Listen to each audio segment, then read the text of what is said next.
Today, we're going to be shooting out and comparing 5 different high output passive pickups.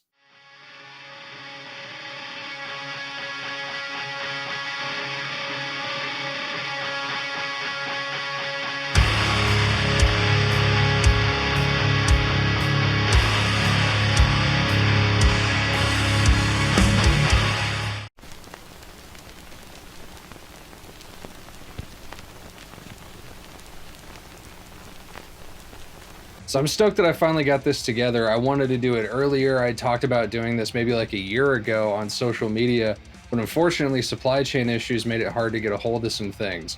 But that is no longer the case. So we're going to shoot out a Bare Knuckle Ragnarok, something I've had for a while, a Seymour Duncan Black Winter, which I've also had for a while. I'm going to try the 7-string version of a Lundgren Black Heaven. I've had the 6-string version on the channel. Super stoked to try out the 7-string version. We were going to try out the Atlas pickup from Guitarmory. They were really cool. They sent me one of these, and so did Lundgren. They sent me a couple of them. I actually have the Guitarmory pickup in the Solar currently. This was the last one that I installed and did some recording with for this demo. And then the last one is, I've always wanted to try a DiMarzio deactivator. I've heard a lot of people like them. It's kind of their modern high output ceramic style pickup. So I picked up one of those and we're going to give it a shot. Now, a disclaimer, these pickups, while they do affect your tone, pickups are very important for how things feel, respond to your playing, how they hit your amp and hit your pedals, how they make everything saturate, or if you prefer things more dry, or what frequencies they help to push. Those are all very important things. However, they are not going to night and day drastically change your tone. I feel like a lot of people with the past comparison videos that I've done, and a lot of people I've seen talk about other comparison videos, they're kind of upset that there's not this huge gap of difference in the sound. And that's just not how pickups work. The two most important things, well, really the most important thing, is the speaker cabinet with the speakers, and then the amplifier. And because I'm not changing the amplifier, the speakers, the cab, the mic placement, any of the settings on the amp, these are all going to sound pretty similar. So I just want to get that right out of the way. So what you need to listen for is, like, say, is the low end like kind of tighter or more muddier? Like, do the palm mutes kind of woof a little bit, or do they not? Is it more cutting? Does it saturate certain frequencies in the mid-range, or the upper mid-range, the lower mid-range more? Does it do pinch harmonics better? You know, stuff like that, because those are the things you have to listen for. So I wanted to make this as comprehensive as I could. We're going to have this going into my 5153 Stealth 50 watt, going into an IR blend of my DV77 blended with a VM1265. And we're going to use that for all of the in-mix tones. I'm going to have an in-mix, which it's going to be much harder to tell those differences. It's going to be much more subtle. And then we're going to have everything come out in an out of mix, and we're going to have, you know, guitars left and right, and then we're going to have some mono. So you can kind of hear the differences there, and it'll definitely be easier to pick out some differences. And then I didn't want to just do high gain, so we're going to have this also go into my Friedman Brown Eye 50 Deluxe, and we're going to have kind of more of a mid-gain, kind of crunchy kind of thing, you know, maybe like hard rock or like classic heavy metal kind of gain structure. And I'm just going to play a riff in that in mono, and you're just going to hear all the pickups in order. And then we're going to have this finally go into the clean channel of my Friedman, and you're just going to hear how it kind of hits, how much breakup there might be, how hard it's pushing the amp. That way you can get a better idea of not just how each of these sound, but the output differences of each of these. Let's check it out.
So yeah, like I said, they're not worlds apart, but there are definitely differences, both in sound, how they push the amp, what frequencies are being saturated, and how they feel.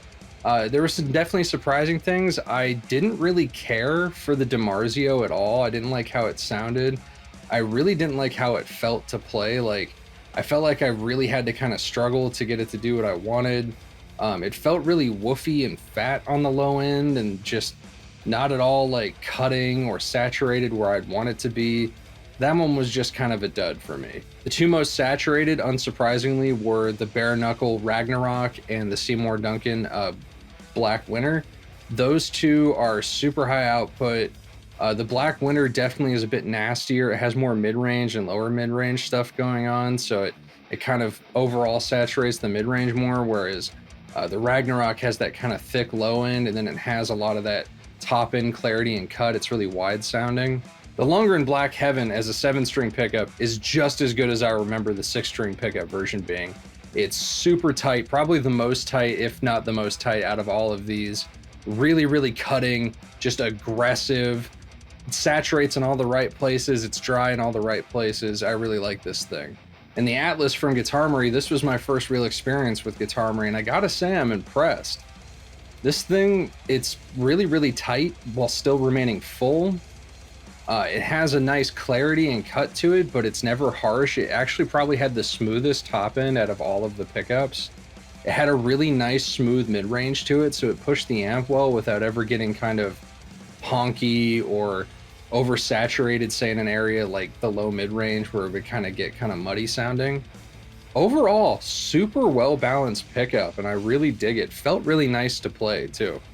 Anyway, I hope this was helpful for you guys. Let me know which one you think was your favorite or you might want to end up trying. I'm going to have links to these all in the comment section down below.